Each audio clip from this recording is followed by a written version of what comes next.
All right. Hello, everybody. Hope you all are doing well. This is DFS Army's tournament strategy show where we're going to go through these games. Usually we would look at last night's slate, but there weren't any games on Monday. So here we are, end of season NBA. A lot of games to go through. We'll talk through potential leverage plays, injury news, all of the good stuff. And then, of course, pre-lock show will be 5:30 p.m. later today. And that's when we'll focus on the execution. I'll show what I'm doing in the DS. We'll make some magic happen. All right, guys. There's too many games to have too much BS early on. So let's just jump right into it. First up, we have the Pacers going up against the Raptors. This is an interesting spot because we know we like to pick on the Raptors. For the Pacers, though, this is also worth mentioning. Highest total game on the slate, which is usual for the Pacers, which means this is a game I am going to force exposure to. That's just the way my process works. I like to force exposure to the spots that the books think will have positive and just have a good game environment. All right. So for the Pacers tonight, they're looking relatively healthy. Not too much for us to worry about here. The biggest thing is that the Pacers are trying to win this game just to have a good spot for the play-in/playoffs. So widespread. I like picking on the Raptors tonight. I'm going to force exposure to Halliburton and Miles Turner. Matchup is great for pretty much all of the Pacers. It wouldn't shock me if we see Siakam have a strong revenge game here. We saw it happen last time. Definitely possible, but my priorities are Halliburton because of how explosive he can be. I like the price tag. I do wish it was a little bit lower. And then Miles Turner is nice and cheap, and he has a fantastic matchup going up against the Raptors. You can look at Nesmith and Siakam. They're viable options. They're not showing. Siakam is showing up for me naturally, and Nesmith is showing up for me naturally, and I'm okay with that because this is the highest total on the slate.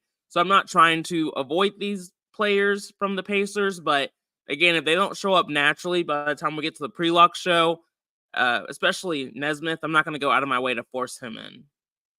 Siakam I might, because I do like the narrative, and the matchup is pretty solid. Still high total, so I like the Pacers a good bit here. The Raptors are tough. They don't have much to play for right now. Grady Dick is questionable. That will matter. Emmanuel Quickley's already been ruled out for rest. No real injury news that moves the needle for me too much. RJ Barrett stands out a lot from a projection standpoint. I have a decent amount of exposure to RJ Barrett. We don't have ownership percentages yet. We will, of course, by the time we get to the pre-lock show. But for now, I'm comfortable just being around field weight on Barrett. He's priced well. Matchup isn't bad. I just don't love playing these guys who are star players for their team when they don't really have much to play for. So I'll have exposure. He makes a lot of sense from a DFS standpoint. It's just hard for me to imagine him doing anything too crazy today. Price tag is solid, though. Gary Trent Jr., very similar situation. With Emmanuel Quickley out, Barrett and Gary Trent Jr. take on more of the offensive duties. So they're players I want exposure to because this is a high total game, good game environment. But I really think the Raptors just get washed here. But if you think that this game can stay close, it will be because of Barrett and Trent. It's just hard for me to envision these guys playing well when they don't have much to play for. But you can make a very similar argument for the Spurs and Victor Wembanyama, and he's been crushing it. And we've been playing him, even though he really has nothing to prove at this point either. What's up, fam? Rodney, hope you're doing all right. Hope you had a good weekend. Nice long weekend, too. Long weekend because of no DFS yesterday. It wasn't an actual long weekend. All right, next up we have the Pistons going up against the Sixers. This game we can go through a little bit quicker. We do know that Cade Cunningham is questionable once again. We know how important that is from both a DFS standpoint and just this team standpoint. This game, the likelihood of it staying close if Cade is out goes down a lot. Also depends on what the Sixers do with their Q tags, but you get the point. Cade Cunningham is a viable play, but not someone I'm excited about right now. Again, a lot of that will depend on the injury news for the Sixers. With him being questionable, though, if he gets ruled out, Sasser definitely becomes a much more viable play.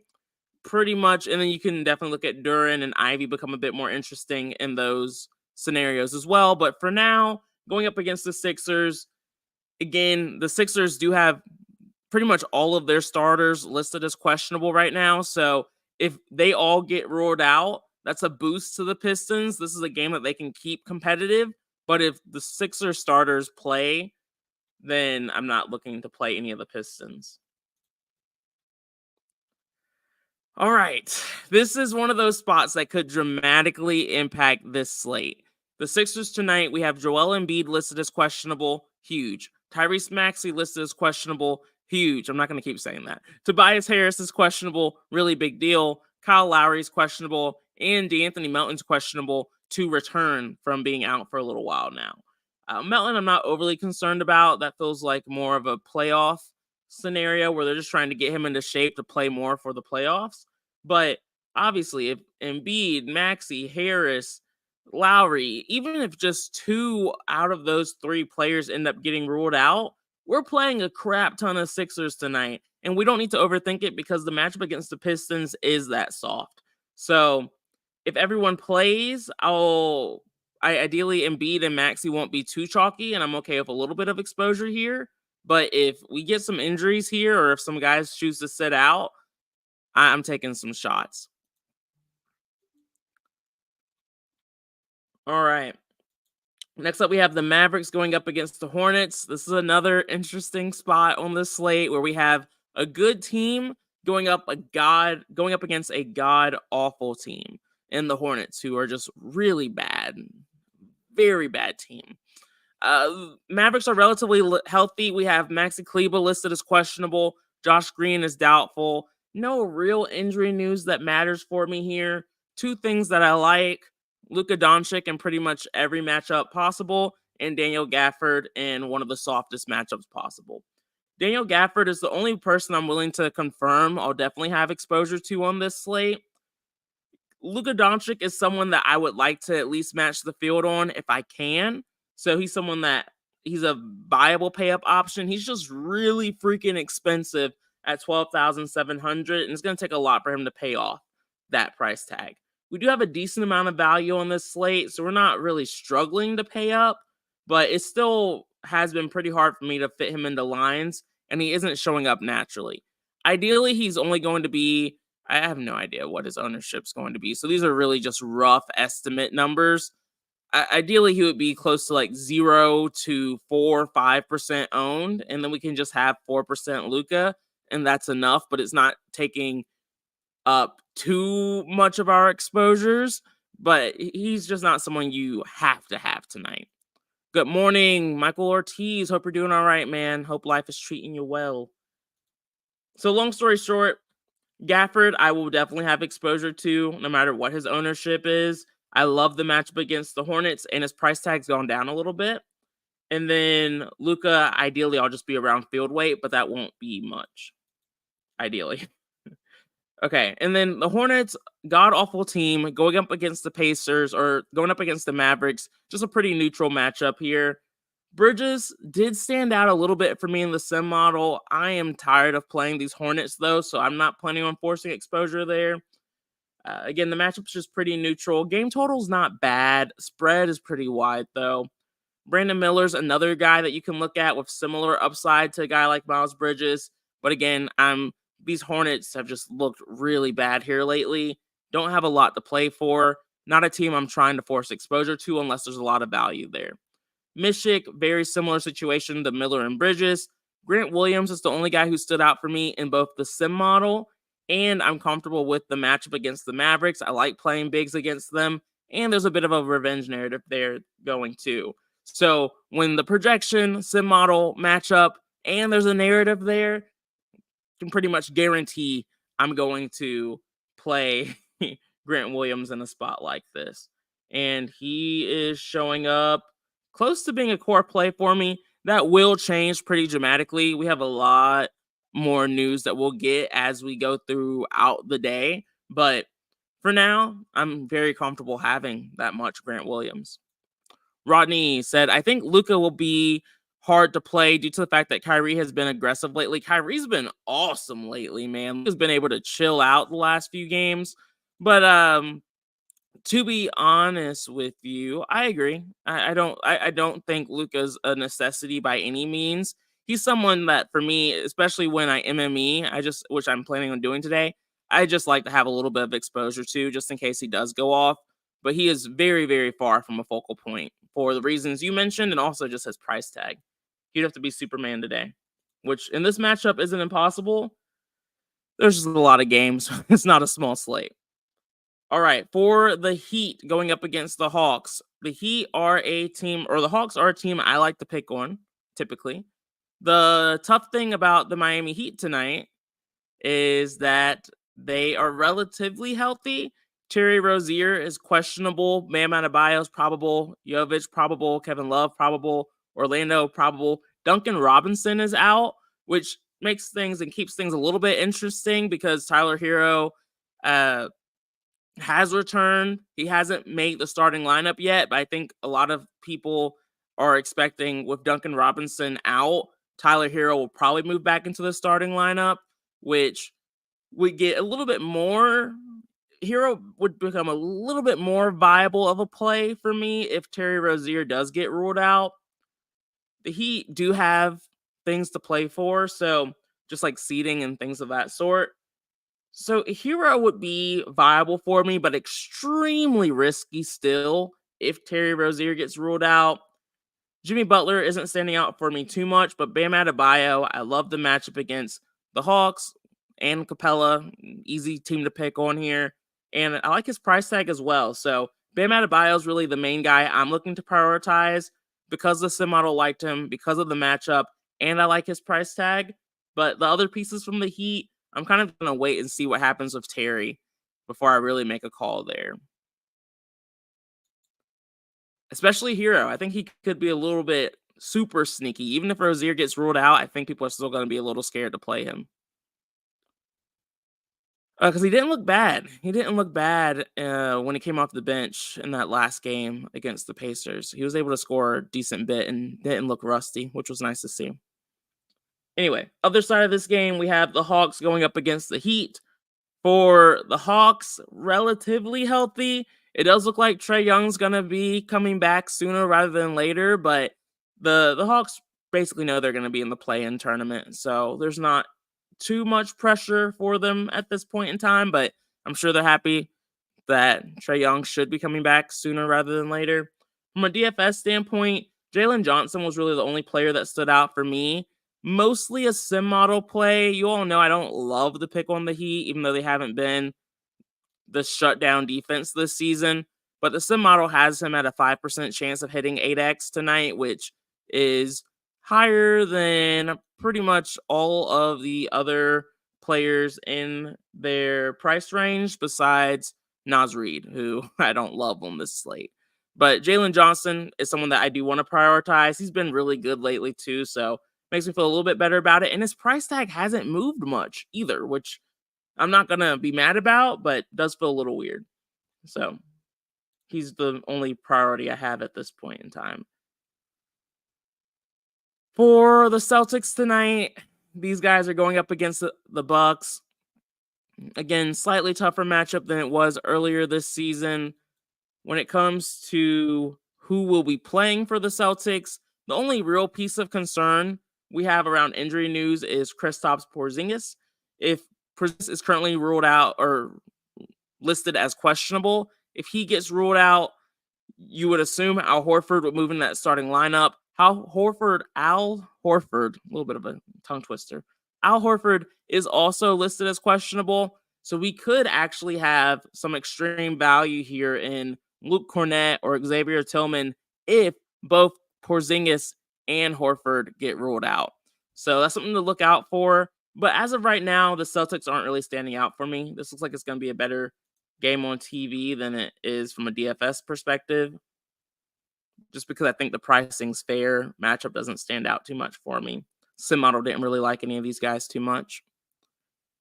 Things get interesting once again for the Bucks because Giannis is listed as questionable. Chris Middleton's probable. Patrick Beverley's probable. if Giannis is out, we already know what to do here. We load up on every other starter for them, which should include our guy Bobby Portis as well. So for now, I don't have much interest in the Bucks, but if Giannis gets ruled out, I like Lillard, I like Middleton, I like Portis, I like Lopez, even Malik Beasley's worth taking a little bit of a look at as well. So currently, don't have a lot of love in that game, but it could change fast. Daniel, what's up, man? Good morning. Good morning. All right, for the Spurs tonight, going up against the Grizzlies. It's that time of the year, guys, where we just gotta play some of these guys who, never love to see it. But it does make DFS a little bit more fun. I know Friday went very well for a lot of us, so hope you guys were able to hit on that. But once again, for the Spurs, Keldon Johnson is out. He's still battling that foot injury. He did play in that last game, but I don't think he finished it. Chetty Osman is out. Barlow is out, and then everyone else has been out for a while now. So the Spurs are missing quite a few players. We're expecting Sandro Mamukelashvili. Don't know if I said that right. Not really sorry if I didn't, but hopefully I figured out one of these days. But Sandro is one of those guys where he's been showing up in the domination station sometimes randomly over the last few slates, and then we just X him out really fast. Today is not one of those days we're going to X him out because he's expected to start. So Sandro, 4,500, should play 30 minutes in a really soft matchup against the Grizzlies. That makes DFS sense. I'm totally fine playing him. The big point is we do need to see him start. We do know Pop can get a little weird with those starter rotations, so be prepared to make adjustments off of whoever ends up starting here. But assuming it's Sandro, he's going to be close to a core play for me. Malachi Branham is another guy who should see plenty of minutes with all the injuries the Spurs have. He should start here. Trey Jones, the exact same story, a little bit more expensive, but still priced relatively cheaply in a soft matchup. Julian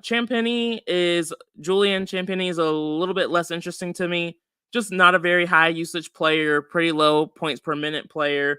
He's okay as a lineup filler, but I strongly prefer guys like Sandro, Branham, Jones in this price range. Then we have Victor Wembanyama. Rodney saying Wemby should feast on this matchup. I like Victor tonight. I've liked Victor since the beginning. You all know my thought process, though. Victor, it looks like I know we haven't updated his ownership today, but it looks like Victor is going to be the chalky pay up option on the slate. I hate playing the chalky expensive players. I do play Victor Wembanyama just because we know how explosive he can be. Similar to Luka Doncic, I just like matching field weight exposure on him. But Victor Wembanyama has been a leverage play for us for the last few games he's been on where we've been double the field on him. That's been great. But that was mostly because no one was playing him because they were concerned about the tough matchup. Victor's in a spot that he should dominate. He should have a great game. I still don't know what the hell they're really playing for, but I'm not mad at players who make millions of dollars playing their job. So it's fine. But what I'm saying here is I don't like expensive players when they're super chalky. So Victor is not my favorite pay up option on the slate. He is someone that I'm comfortable being slightly over the field on, but I do like taking some shots on some of these lower owned studs. We already talked who are in great matchups too. It's just we're concerned about the blowouts, and that's why we're not forcing as much exposure to them. So I'll try and touch on that when we get to the end of the show, because I think it's worth mentioning that we can get leverage on lower owned studs over Victor, who I do like, but just not a leverage player or anything like that. He's on the thumbnail. You can't hate him, but never like him as much when he's chalky. For the Grizzlies, we have a very similar situation to what we had on Friday. A lot of these guys are still out. A lot of these guys are going to play big minutes. We hit on Scottie Pippen Jr. He was significantly underowned on Friday, so glad that went well. But I'm totally fine going back to all of these guys. They're still too cheap, and they're still in a really soft matchup going up against the Spurs. So Scottie Pippen Jr., I'm going to have probably as a core play. Jordan Goodwin, going to have a ton of him. Trey Jemison, the exact same story. Those are the 3 players I'm looking to prioritize for the Grizzlies tonight. Xavier Simpson is showing up a good amount by himself. I don't plan on forcing that. I might cap my exposure to him. Not by much. I'll probably still be over the field, but I don't really want more than 60% as of right now. And then Brandon Clark, I'm okay with, but again, I think he's just priced appropriately for this matchup and how much he's been playing recently. So, not a guy I'm going to try and force exposure to. The main pieces here are Pippen, Goodwin, and Jemison. If GG Jackson's going to be significantly underowned, and I mean like 10% or less, I'm comfortable making GG a leverage play. He's been playing a lot. He hasn't looked bad. I would love to see a low-owned Gregory Jackson, but I'm not expecting that. Would just be a nice to have or a nice to see. But yeah, this Spurs-Memphis game, not a game you would expect to have a ton of exposure to just because of the relatively low total, but because of the price tags on a lot of the players in this game, I am building around this game a good bit tonight. Doesn't feel great, but you kind of need the value to play some of the guys you actually do want to force exposure to. If you had to pick today, who takes the championship? Oh, sorry. I thought you were talking about NCAA. I was like, that already happened, Daniel. Like, what are you talking about? I've been thinking about this. Let me think about it a little bit longer, Daniel. I'll have an answer for you. For the Kings today, we have not too much injury news for this crew. Keegan Murray being questionable is the biggest thing. Monk and Herter have been out for a while at this point. Matchup against the Thunder, again, relatively neutral, not typically a matchup I try to avoid. Sabonis. Do I want to say it? Let me look at a few of my stats right quick first.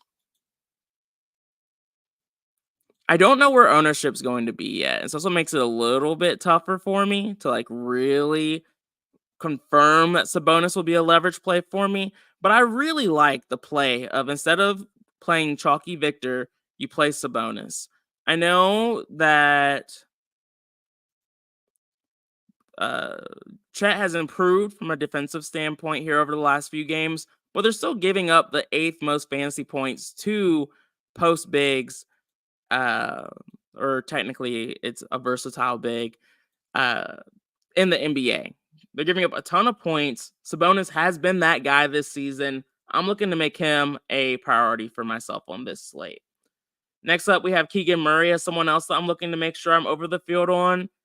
He's questionable, so obviously if he doesn't play, we're not going to force exposure to him. But with Herter and Monk out, we've seen Keegan Murray's performance just stabilize a good bit. He hasn't been as volatile as he has been throughout this season. His price tag's actually gone down a little bit as well. And so he's someone that I'm also looking at as a potential leverage play if he comes in at pretty low ownership. Outside of that, should I look a little bit closer at Fox? I think he was a leverage play at one point last week. He's been playing a ton of minutes lately, struggled a bit against Brooklyn in that last game. Let's see. Kings don't have to. They could technically still get the 6th seed in the West if Phoenix loses and they win. But I'm sticking with Sabonis and Murray as the 2 guys that stood out for me. I would be comfortable seeing Fox show up in a few lines, but hard for me to find a great reason to force it as of right now. And then Trey Lyles, I don't take value options too seriously this early in the day, but he is showing up for me around 3%. He was showing up a bit more earlier, but I think now with that Memphis and Spurs value, it's just deprioritizing him. But he's another viable 3,800 player and option. For the Thunder tonight, looks like SGA might be playing. He was not on the injury report, so fingers crossed there. Jalen Williams is still listed as questionable. These 2 players do matter a lot. We do already know that Gordon Hayward's going to be out, so earlier today, knowing Hayward was going to miss, I was hopeful that SGA might decide to sit this game out as well, so it'll be a lot easier to go back to some of the forward and guard options that we trust without Gordon Hayward's potential random getting hot spree, which he did earlier this season. But as of right now, none of the Thunder are standing out for me. That will change, though, if Jalen Williams ends up getting ruled out or if SGA gets ruled out or gets added to the injury report as we get closer to lock. Disappointing. I love playing the Thunder. They're always a fun team to play, especially in a pretty high total game. What is it? The third highest total game on the slate. I just am prioritizing the Kings here. But it is worth mentioning if SGA does play and there's no word of a minutes limit or anything like that, I am also okay taking shots on SGA as well. My game plan as of right now, just to touch on it, is to match field weight exposure on Victor when it comes to the studs, but try to be over the field on the other studs that I think have just as much upside on this slate, but all seem and or appear to be crazy underowned, which feels a little weird. For the Knicks tonight, they are projecting well against the Bulls. Let's see. I don't believe we have any injury news that's worth talking about here. Yeah, nothing really stands out. The Bulls, you can shoot threes against them, but still not a team I love to attack. It looks like Jalen Brunson's projecting decently well. He is showing up in my early runs around 34%. I expect that to fall probably closer to like 10 to 25%. He's fine, but not anyone I'm trying to go out of my way to force exposure to. Price tag's appropriate. Matchup he can definitely exploit.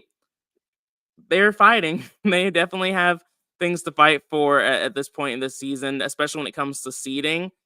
They could be as high as the second seed, or potentially, if things go really bad for them and they go on a losing streak, could fall into the play-in tournament. So they definitely still have a lot to fight for.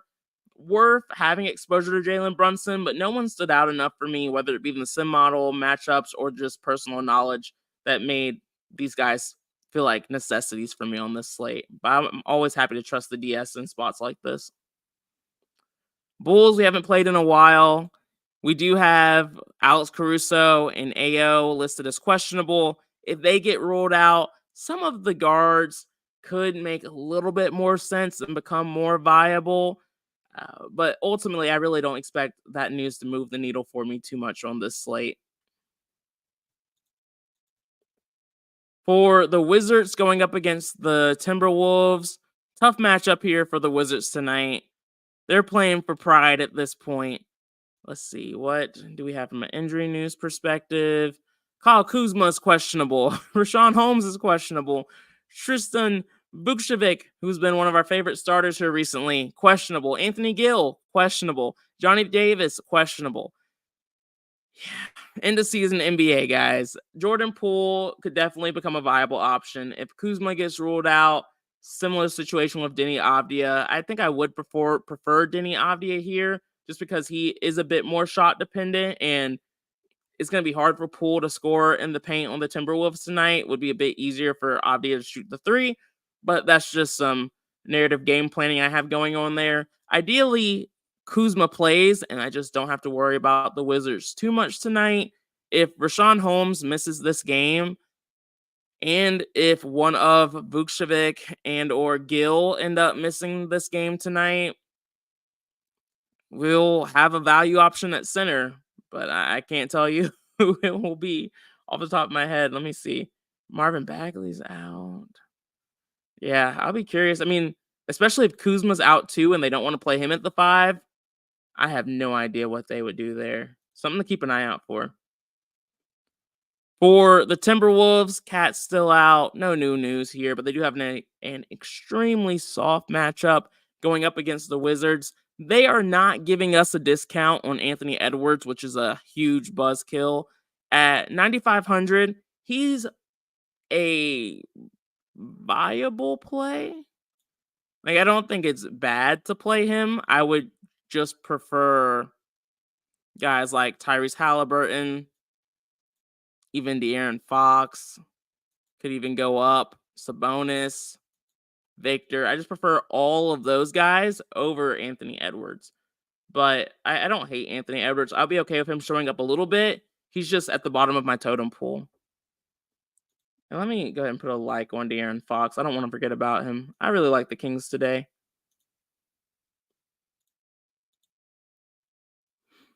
And then, of course, Rudy Gobert has a great matchup as well.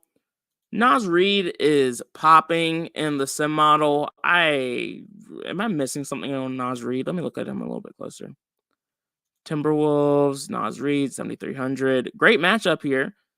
I think he was just very efficient against the Lakers. He even saw 35 minutes, a couple of minutes more than he typically does. He's been in good form, really good form here lately. He's had strong games against Toronto, Houston, Detroit, Golden State. Struggled against Denver, Chicago, and Phoenix. This is another soft matchup for him.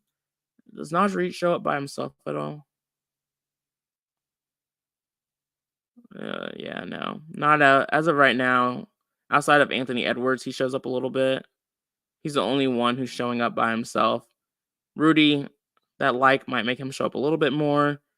Naz Reid is just a little too pricey for me to force exposure to him. If he was cheaper, like in that 5K range, maybe there's a little bit of bias because I'm just used to seeing him be so much cheaper. It's just hard for me to stomach paying up for him without Gobert. I know he's been playing more because Cat's been out, but it's still hard for me to really justify that price tag. And then that's it. Magic, a team I rarely ever take shots on. From an injury news standpoint for the Magic tonight, Franz Wagner is questionable, and then Jonathan Isaac is also questionable. Franz does matter a good bit. He does a lot for this team, and he's relatively cheap too at 6,400. If Franz sits, we'll need to talk about this a lot more on the pre-lock show. That's a big boost to quite a few players on this team and a matchup that is not as tough as it was earlier this season. So right now, I have zero interest in the Magic, but if we see Franz get ruled out and Isaac by himself doesn't change too much for me. But if Franz and Isaac both get ruled out, we're gonna need some exposure to the Magic tonight. This is an 11 game slate, but it's going to be really hard to really know what we want to do here if we have multiple guys out.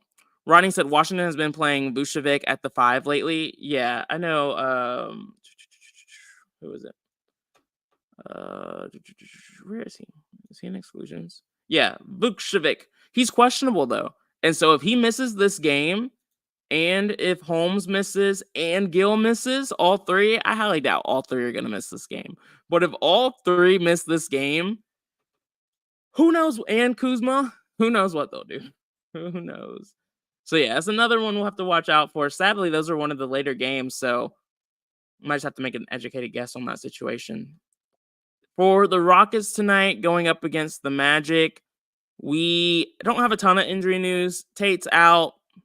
Doesn't matter too much for me. It does help Cam Whitmore continue to remain viable play at 4,400, but we have a lot of value on this slate. So you see Cam Whitmore's down here around 20% for me. Totally fine with that. I do prefer the Spurs Grizzlies value options over guys like Cam Whitmore. Cam's fine. I'm okay with having 20%, probably as high as 35%, but I don't want to go much higher than that. For the Nuggets, we don't. Let's see. Nuggets. Injury news is Jokic listed as probable. Jamal Murray listed as probable. Aaron Gordon is questionable. That's a pretty big deal. Michael Porter, probable. KCP, probable. All their starters are probable. Aaron Gordon's the only one who's questionable. Extremely soft matchup going up against the Utah Jazz. If Aaron Gordon gets ruled out, my interest in Nikola Jokic goes up a lot. Just from a usage rate standpoint, he benefits a lot when Jamal Murray's out, but really any of these starters getting ruled out benefits Jokic in a different way. So Gordon, a couple more rebounds, a few more offensive possessions as well. So would love to see Aaron Gordon get ruled out. That would also increase my interest in MPJ, and Jamal Murray. But again, that's another spot we'll have to wait and see on. Nikola Jokic, just like I said, I want to do with most of the studs tonight. I will be over the field on him. By how much, we'll just have to wait and see where ownership falls. And then last but not least, we have the Utah Jazz going up against the Nuggets. Jazz have Clarkson out, John Collins is out, Walker Kessler's out, Chris Dunn is out. So, of course, this is another one of those teams where we're going to see some value show up.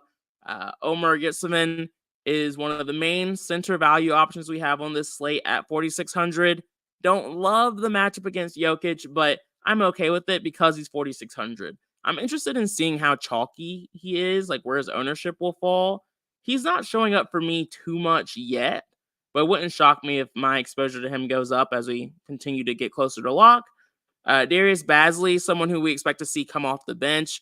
With Collins and Kessler out, I'm always more interested in taking shots on their forwards and centers for the Jazz. So guys like Bryce Sensabaugh, Omer, Darius Bazley, those are guys that see more run, have a higher chance of having a ceiling performance.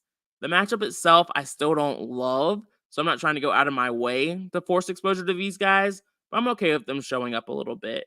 Even Johnny Juzang, I don't know who the hell that guy is. It's end of season NBA, but he's showing up a little bit for me in my lines, and I like to trust our projections here. If we have him supposed to see 28 minutes, he's a relatively low points per minute player, low usage rate guy.